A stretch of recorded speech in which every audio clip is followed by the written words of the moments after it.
వాస్తవం చెప్పాలంటే ఇవాళ వేణు రాసింది సూసైడ్ నోట్ కాదు. వేణు రాసింది కాంగ్రెస్ ప్రభుత్వ నిర్లక్ష్యానికి వ్యతిరేకంగా రాసిన ఒక ఛార్జ్ షీట్. నిన్న మా సోదరులు పువ్వాడ అజయ్ గారు, లింగాల కమలరాజు గారు, మా ఎమ్మెల్సీ తాత మధు గారు, మా మాజీ ఎంపీ నామా నాగేశ్వరరావు గారు అందరూ ఆ పిల్లోని హాస్పిటల్లో పరామర్శించడానికి పోతామంటే పోనివ్వరు. మీరు కలవడానికి వీల్లేదని ఆంక్షలు.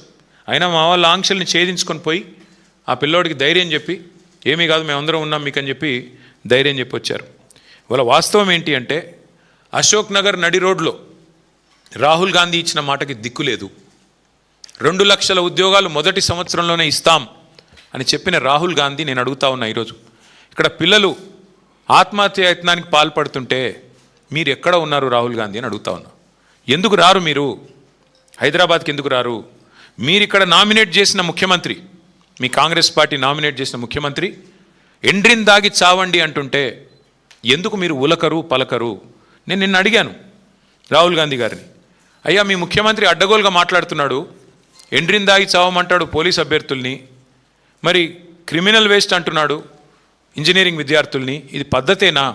ఇది మీ పార్టీ విధానమా, పార్టీ వైఖరా, లేకపోతే ముఖ్యమంత్రి నోటి దూలనా?